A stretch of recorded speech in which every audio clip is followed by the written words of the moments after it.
Hi, everybody. Welcome to the QB School. I am JT O'Sullivan. Today, Josh Allen rolling in the playoffs. Fired up for this one. Let's get it going. Welcome to the QB School.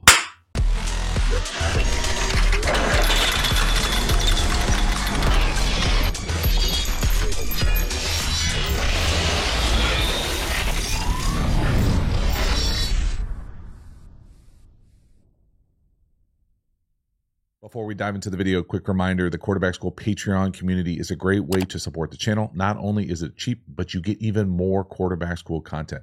So if you ever wondered what it's like to be in an NFL quarterback room, all sorts of nuanced, detailed depth about not only the quarterback position, but high-level offense and defensive football, you will love the Quarterback School Patreon community, usually long-form videos over there. So hop over there, join, become a member. The link is in the video description. I appreciate your support. As for this video, let's get into it.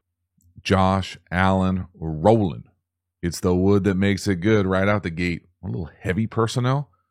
Rip the over up top by the number 2. This is just really, I would say, quintessential Josh Allen since he's made this jump as far as a passer. This ability to be just kind of use that back hip and flick the ball and be so accurate with it as well. How quick it comes out, the precision of some of these overthrows, I feel like he's been doing since he's kind of made this surge in the league. This idea being that we're just going to run away, play man coverage, and we're running away here. There's not a lot else here. If this wasn't there, whatever this is supposed to be, probably an in that gets jacked versus middle of the field closed. We've got that extra offensive lineman in here, so there ends up being nobody over here in man coverage. Right? We see everybody vacate this space, and Josh just finds it. But make no mistake about it. When he gets to the back of this, he's lined up like he's thinking, I'm going to rip this. And then we just see this. And his ability to, again, use his big frame and generate torque, rotational force from the ground. Just watch his back hip. Hit that back foot. Look at the base. It's world class, right? It's polished. No heel click, no wasted movement. You can see that back hip just fire. Whoomp. Bring his foot around, toe stays on the ground, and it's a dot. And again, this isn't 72 and sunny. Okay, we're going to talk about the weather. It's not fun. I don't care if it's not snowing. I don't care if it's not crazy windy. It is not fun to throw in conditions like this. Look at that throw. Again, just watch the back hip. You can see his feet. He's lined up to the left. Back hip. Whoom. And then look at the throw. Let's go. So this next one is a touchdown pass. And I really think it does another nice job of just kind of capturing, I'm going to call it the magic of Josh Allen when things are going good like this. Because he's hot here. And I don't know if I can recall seeing someone throw a corner hot like this on time. And so for me here, this is just a flat and a corner route. And we have a free runner. Okay, the edge player here is going to be a free runner. We'll talk about the pass pro left tackle. Does a nice job with the big duel squeezing down. So he's coming down, closing the door here. Normally, I would say most human quarterbacks would throw it here, hot. 2 lines, make an H, you're welcome, hot route. You're not going to see a lot of playbooks that say hot here and hot here. But he just kind of feels it. So you can see he comes back here. He looks like he knows he's hot. Like he goes to pump this thing. And I don't know I don't think it's a pump. I think it's a turn down. Like he just sees this opening. So this kind of feel element of playing quarterback, which is great. And you see a lot of people, not a lot of people, many people have it in 7-on-7, but not when you have a hot free runner in your grill. I mean, just making it look easy. Look at this thing. Hot, flat. There it is. He wants to throw it. Let it go. Now, maybe he doesn't throw it because the back's not looking.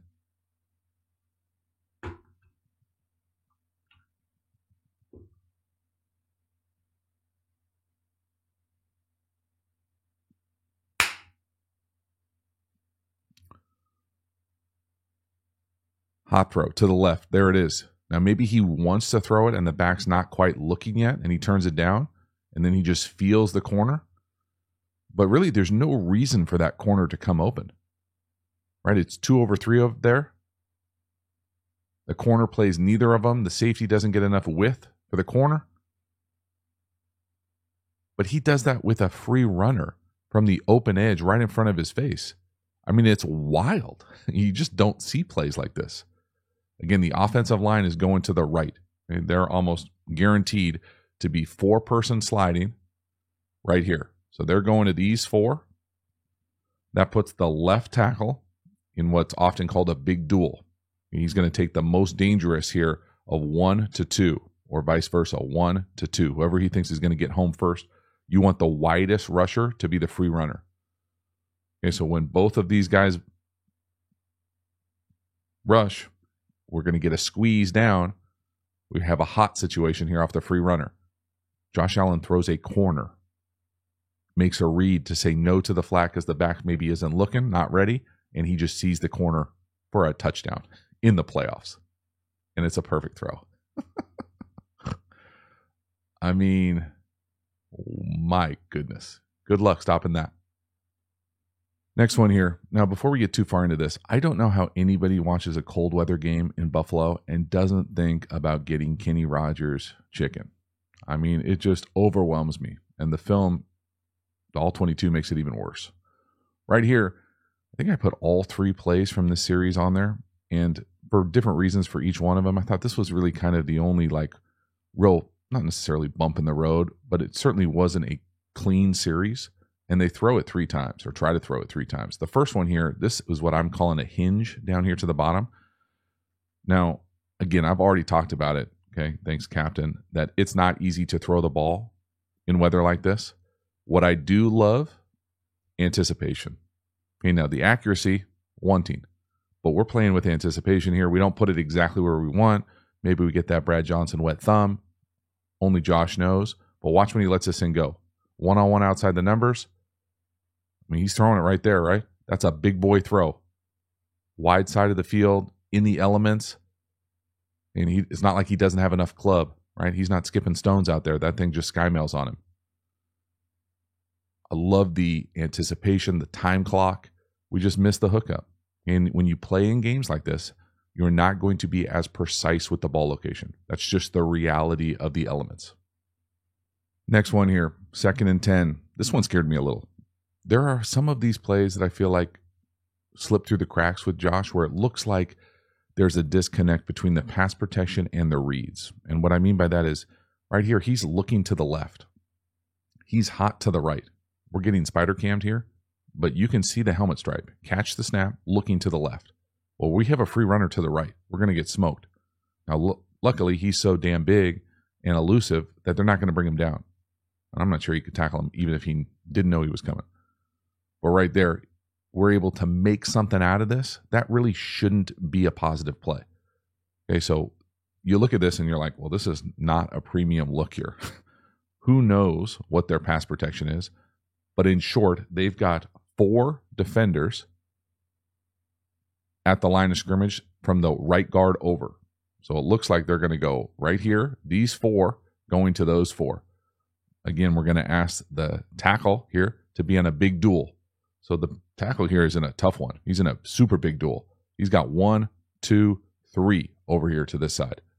So if 2 of these 3 blitz, or 3 of these 3, we have a hot situation. Now we have a little smoke or one-step hitch down here to the bottom. But again, Josh's eyes are over here. So for me here, you have to catch and secure the pass pro. We got to know what's going on hot-wise. And again, he overcomes it. But there's a reality to living in this world that is not great eventually. So again, you can see the hot down here. The right tackle does a good job playing that thing. Closes the front door. 20 is a free runner. We've got a hot answer to the bottom. We just don't see it. Like, I almost want to yell, like, look out, look out. He somehow stays up because he's a Buffalo. They can't bring him down, and he ends up getting a positive play out of it, which is just kind of like what Josh does. I mean, look at it. He doesn't even see him till the last second, looking left. Whoop. So first part is just kind of trying, again, to sync up where our eyes need to be for our weakness in the protection. Where can we potentially be hot? Then solving it. But he just overcomes it. And this is what he was doing all night, it seemed like. Very next play here, 3rd and 2. So we go 1st and 10, incompletion. 2nd and 10, miss a hot scramble. 3rd and 2, we miss what I would consider a pretty easy throw. There's no easy throw in the playoffs. But if we're talking about distance, we're talking about throws we'll see him make later, significantly more difficult. This throw for me looks like we're just not on the same page. So what I would imagine here is up and then kind of under control. Now it looks like there's a little miscommunication where Kincaid comes up and essentially comes out under control and then kind of accelerates away. And it looks like that's why the ball's behind him. Josh probably just misses it as well. It's one of those things where it's 3rd and 2. This kind of what I'll call like this short in route for most teams gives a lot of leeway at the top. So versus man, usually you want to run in. Versus zone, it's a little bit at the top more settly coming in. But whatever you do, you can't fool the quarterback. And this one looked like it was kind of in that tweener world for me. And Josh probably just misses the throw. But this is one of those throws where I don't care what the elements are. That's a throw I think Josh Allen and Kincaid expect to hook up. So just a bit of a, rough patch here, little mini series here, 3 and out, tough one. But again, you can still see the bones there for a lot of success, minus the missed hot. Right? The anticipation, the missed hot, and then just another missed accurate throw.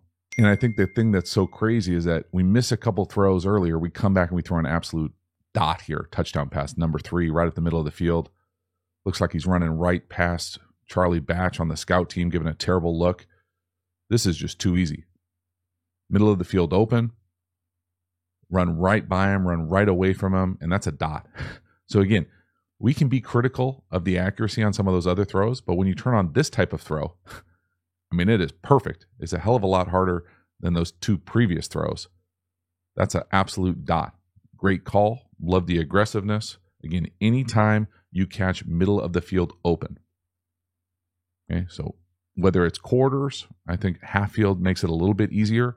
You're going to try to attack the middle of the field. And when you're trying to run by someone who looks like they can't necessarily run with your tight end, like it's not a fair race, it's going to be an easy hookup. Now, it's still an impressive throw. It's a great read. I love the aggressiveness. Considering the elements and maybe some earlier misses, it makes it even more impressive. That's a dot. That's a laser too. Watch his base. No heel click. Boom. Polish. Watch that back hip. Vroom. Just generating all sorts of force. Puts the ball right where he wants. Super precise in the elements. That's a big time throw. That's a big time read. It's a very nice call. It's a mismatch. Poor Charlie can't handle it. Rough.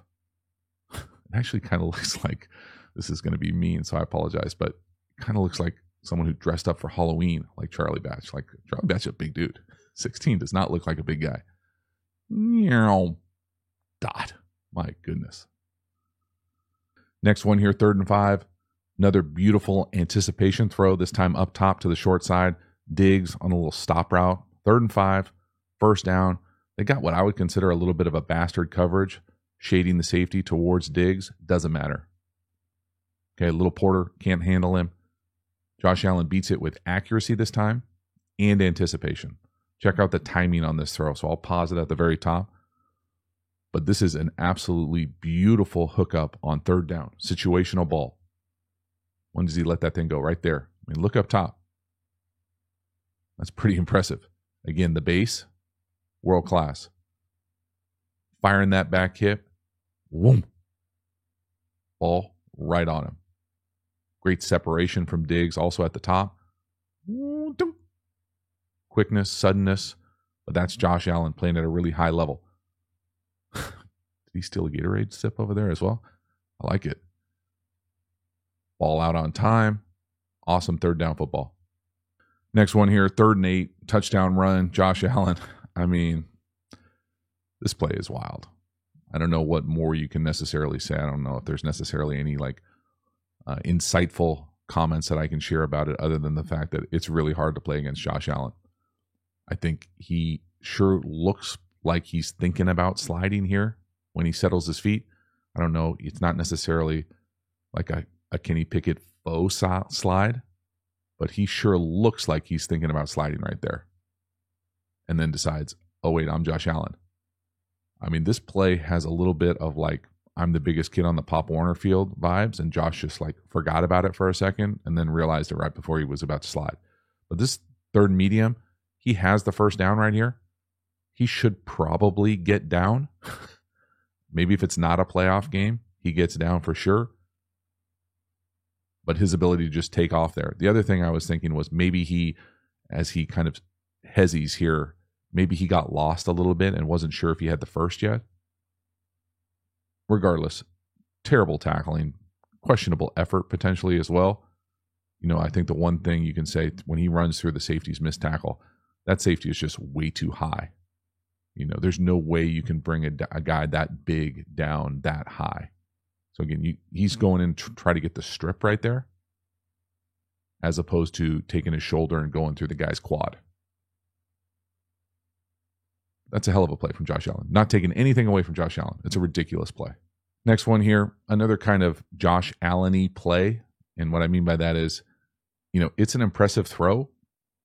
I'm not sure if he has to make it quite like this. It turns into a great play. Again, struggling with kind of what Buffalo presents on the perimeter as far as explosiveness with that much space on the back end. But watch Josh go left, right, right. Like there's a little bit of like mini panic in the pocket as well. So catch the snap. We're getting spider cams here, but he's looking right. He comes back now. He's looking left. He's at the top of his drop. Up, right, moving, throw without our feet set. Look where our feet are when we make this throw. So again, he's certainly got the arm talent to do whatever the hell he wants out there, and that's an easy flick for him. Does he make that a little bit more difficult than it has to be? Probably, but he can, right? Like, I mean, when you look at this play, and I'll pause it at the top of these drops, everybody wins, right? The problem is that it takes a while for Diggs down here to win at the bottom. So Josh is looking at him, but he's not ready at the bottom.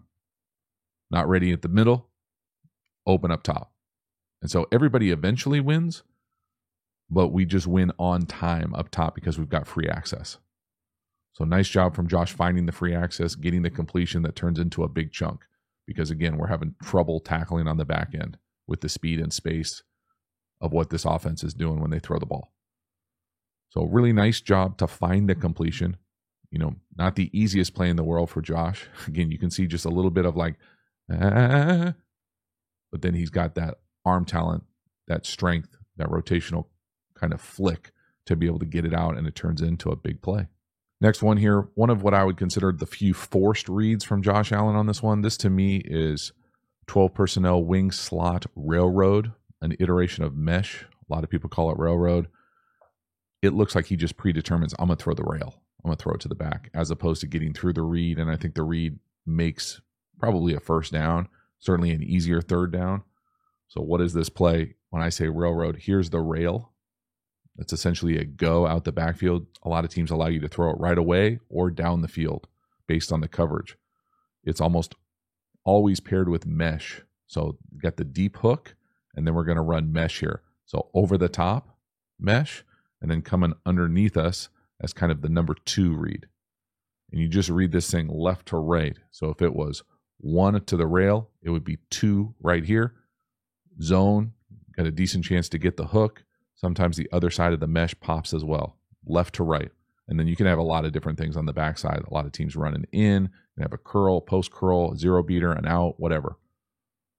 But to me here, this feels forced, because I think when you look at this as a thing where, hey, is the rail there?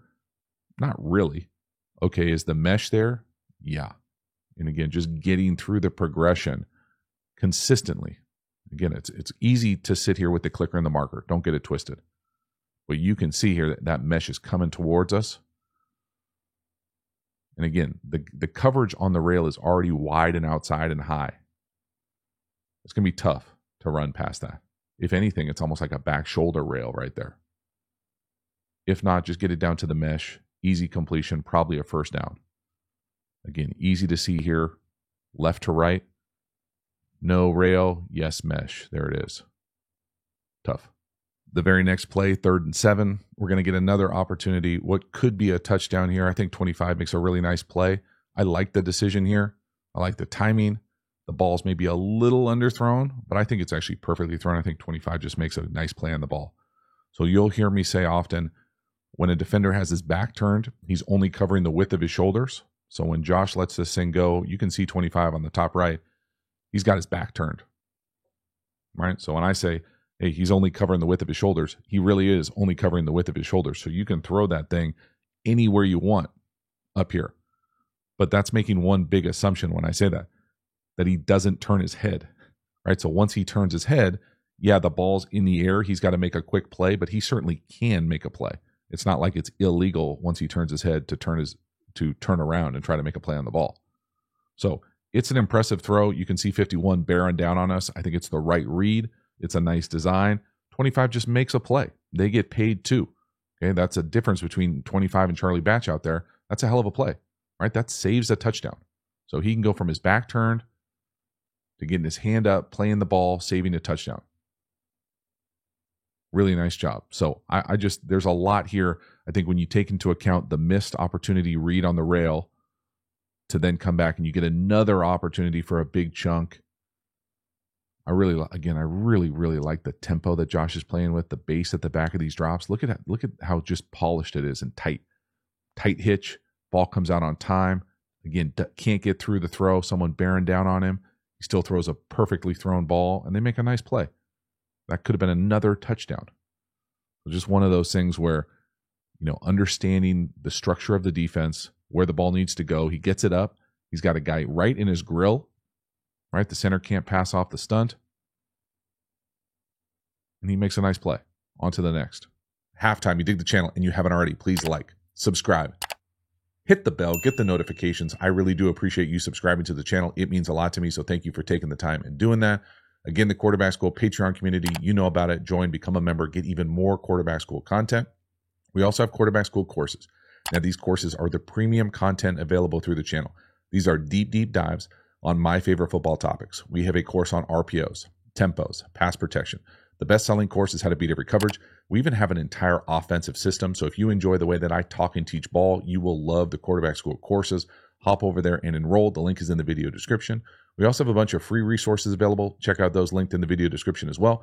Finally, make sure to follow me across social media platforms. I appreciate your support. As for this video, let's get back to it. Next one here, coming out to start the second half. First play, I really like the design here. We're going to fake the toss, long trap action. We've got the over or the crosser, well-thrown ball just dropped. If that isn't there, you've got Diggs coming behind it on the drift. So you've got two really good opportunities right there. Again, can't catch it for him. Josh did a really nice job here, putting the ball right where it needs to be. These are always my favorite calls of the game, kind of to start the second half. What are the adjustments? So we pop the back, move them over here. We're going to fake the toss this way. We're then going to run this little crosser or pop pass with this drift behind it. So assuming that this thing is supposed to go 1 here, 2 right here, and they're both open. It looks like it's paired with a post wheel on the other side to kind of clear it out. But this thing is nice. This is made to order. The other thing I like about this is if we're not going to block the edge down here to the bottom, and we're going to say the long trap action is going to block it here, so we're pulling the guard to get these guys to suck up at the second level. I like the toss action because it kind of makes this D end freeze. He's like, oh, what do I got? So he doesn't get that bull on the pulling guard. He doesn't get that fast edge on the pulling guard. So lots of moving parts here. Watch the fake toss. You see the guard come out. You see 44 widen with the fake toss. Whoop. And then with a pop pass right behind it. If for some reason that pop pass wasn't there to the tight end, Diggs right behind it, open. So again, multiple guys open, usually kind of evidence of well-designed offensive architecture and structure. A lot of moving parts, a little play action. It's a nice one. I put this one on there just because I'm allergic to Hank. They ran a bunch of Hank. I wasn't going to put every single one on there. It actually worked quite a bit just because of the kind of space in so many of these Steeler zones. If you're going to run Hank, this is one of my favorite ways to do it, if that makes sense. What I mean by that is, I'll talk it through. I consider this nub, even if it's open up top. So 3x1, put your best player at the number 3 where the ball's designed to go right here. He's going to run the spot over the ball. That's usually the first read. And then you just run the hook, flat, or swing. It doesn't really matter. Either or. Same thing down here to the bottom. Hook with flat. And again, he hits this sit over the ball a few times. This is the first time that it comes out to the hook. You know, it's one of those things where if you're going to run it and it's there and you need completions, you know, I see the value in it. I like it better like this when you've got your best player at the sit as opposed to, you know, your backup inline tight end. So right here, nice job finding the hook. I'm not sure exactly what took him there. It sure looks like Diggs is there as well. But he feels it, gets the ball out. Nice little completion. Can't argue against a completion. Next one here, 3rd and 8. Just Josh Allen being Josh Allen. I think you could probably make the argument that this ball could go down here to the bottom if that's where you started. I think you could also make the argument that the mailbox to Kincaid is there. But if you don't like it, the ability to make plays like this, I mean, this is what separates Josh Allen from the vast majority of other guys playing, and really who have ever played. To create, not there, get out of there, throw it back across your body, 3rd down, the vision, the audacity, the arm talent, it's hard to comprehend. Now, could you just play it within the structure of the system? Maybe. Now, I make the argument that that's probably there. Throw it. You know, I don't think he ever gets there, but Kincaid on the crosser, he throws up the mailbox. He's also there. It looks like Josh goes 1 down here and then flips all the way back to try to find whatever's coming on the backside, as opposed to seeing this thing right to left as kind of a clean picture. But again, it's one of those things where if it's blurry, muddy, you don't like it, like maybe he gets tricked, maybe he thinks he's getting cloud down here to the bottom. No.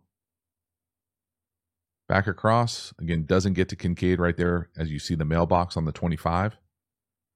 To get out, come back and find Diggs back across the field as he's at the sideline on the numbers. It's just a special play. It's a back-breaking play, really. I mean, it's just one of those things where as a defense, you think you're going to get off the field. You do everything right. You've got it covered. Flush him, and he goes out and makes a play like that. I mean, it's wild. I mean, it's so far back inside, it's not even in the screen. Crazy. Wild. Next one here. I put this one on here. I think it's a pretty impressive throw. I think it's a really nice play from the backer up top on the number 3, running with the corner, getting his hand in there, maybe getting a little fortunate, but it's a great play from 50, no doubt. The recovery, the ability to get his hand up there, knock this ball away. I don't think this is a poorly thrown ball. It's maybe a tick late as far as pushed all the way to the sideline. My thing about it is more than necessarily, hey, give us a better ball. It's if that's the read, and again, I don't, the spacing here is a little funky to me. And this is the concept down here to the bottom with what I'm going to call inside fade. And this is 14, and this is a safety. I would say, hey, it would be interesting to hear why we didn't throw the ball here more than anything else. So to me here, inside fade versus closed versus a safety. I don't care what safety it is. If that's our dude, that's the matchup we want. So to me, the ball should probably go down here to the slot. Again, I don't know their read. I can just tell you that universally, inside fade versus middle field closed man is where you want the ball to go. And again, just look at the spacing up top. Those guys are pretty close together. Regardless, 50, really nice job. Recovery speed, nice job with the ball, with his hand getting his paw in there and knocking that thing away. But it sure looks like Josh is looking to the right? Just throw it. And then again, they certainly see the space on the top left. That's a win to the corner. Nice job from 50 getting his paw in there. Next one here, 1st and 10. I'm going to call this zone read down here to the bottom. We're not necessarily reading anyone. I think Josh maybe plays a little bit of hero ball, and he plays the hero role because he goes and gets a 1st down. He's that dude right here. It sure looks like he's reading to the left. It sure looks like the back wants the ball. When he doesn't get it, the back does a really nice job of essentially becoming the lead blocker. I will say that some teams run this play where it's a true quarterback run. So it's not a zone read where he's fake handing it and then coming over here and lead blocking, and the quarterback is essentially showing it and then waiting and going. That doesn't look like the case to me. It looks like Josh is looking this way. There is just no one to read. Like, there is no key defender here, because it's sure, at least at the first level, because the tight end is going down. Looks like everyone is on their tracks running zone the other way. And so it's nice that the back is able to see this thing and come off and essentially become the lead blocker out the back door. Now, maybe it's a call play and I'm reading too much into it. I don't think so, though, because watch the back. The back looks like he sure as hell wants that ball. Like, he's trying to take that ball. Josh pulls it out, and then he does a great job accelerating, getting vertical, just being the biggest guy in the field. Again, it's a nice job from Josh Allen, utilizing his skill set. I mean, look at that hole. And the acceleration, it's a big time hit at the end too. Love it. Next one here, stay in that same theme of hero ball runs. This to me is spread triple. So we're going to run inside zone up top to the right, bubble down here to the bottom for the pitch. Josh just takes it himself, slides, gets hit what I would consider late. I would consider this a penalty. I've certainly seen other players, Chicago, never get that call. I think it helps when the quarterback bounces up and looks around like he's shocked. I think it also helps when other players are dramatic about it. That's just the reality of the league right now. Again, when I say hero ball, I'm saying here's the conflict defender. Okay, we're running zone read to the right. So this is the run. We're going to run bubble down here to the bottom. That's the pitch. The quarterback has got the ability to run too. This is spread triple, right? So dive, quarterback, pitch. Well, the conflict defender or key read right here, he gets width at the snap. This is an easy give read. Josh is just taking it. He's just saying, I see the space, I'm going to take it. And again, that's fair until, you start taking hits like this. And it's fine when you don't get hurt and bounce up, but eventually the head is going to hit the turf and it's not going to end well. And that's just, I think over a large enough sample size, that's the reality. That's an easy give read. He predetermines it. He gets a little bit bailed out because Charlie decides to kind of like can't stop himself, and it ends up being a penalty. This could easily be a no call. You can see here, he tries to hold up. Right there, you see the hands come up like I didn't do anything, which usually means penalty. And again, that's just tough. Last one here, another touchdown pass. This time we're going to hit the shallow up top, coming towards the bottom, the number 2 on the shallow. Josh does a nice job getting the ball out of his hands. Again, the Steelers tackling too high. My guy Charlie Batch trying to tackle Diggs. And this thing just got away from them. Defensively here, sloppy with the tackling. I kind of felt that the tackling was pretty sloppy all weekend, if I'm being honest, across all the playoff games. Just way too high right there. Can't get him to the ground. Great effort from 10 here to finish this thing. Watch Diggs here give up his back. Charlie thinks he's tackling the judge. Whoop. Regardless, nice kind of final stamp on this game. I like the fact that Josh is getting the ball out of his hands. Nice base, makes the right read, rewarded. His guy makes a play, some poor tackling, great effort to get into the end zone. I'm sorry, I can't help but to laugh. It's a really nice job there, capping off a really impressive playoff win in some tough elements. Get the ball out, decisive. And then again, great effort right here. Get in the end zone. Love it. So that is a wrap. Josh Allen. I mean, when Josh Allen is making plays like he made in this game and has the ability to throw in the elements like this. Now, was every throw perfect? No. Do we expect every throw to be perfect in the elements like that? Absolutely not. But he certainly made enough throws. He made a bunch of wow throws, and he made a bunch of wow plays. His ability to create, his ability to run. They didn't even need him to run in necessarily short yardage goal line situations, which they also have the capacity to do. All of that being said, He is a tough handle for any defense in the league. But I think for me, the thing that separates it is not only is his ability to kind of play with that nice base on time with easy flicks and great precision and laser-like throws and arm talent, but it's just everything else. It's the, hey, I'm hot, but I'm not going to throw the hot. I'm going to throw a touchdown to the corner. Like what? Like what? Hey, middle field's open. I'm going to rip a shot right down the middle of the field. Oh, it's zone read or it's quarterback run. It's some first level RPO. Conflict defender's not even there. I'm just going to take it and play some hero ball, and it works. And so when it's rolling great. It's one of those things. We'll see what it looks like here in the next week, next couple of rounds of the playoffs. But man, Josh Allen, when he's playing like that, is borderline impossible to stop. Fired up to see what the next matchup looks like. Thank you so much for hanging to the end. I will see you next time. Have a good one.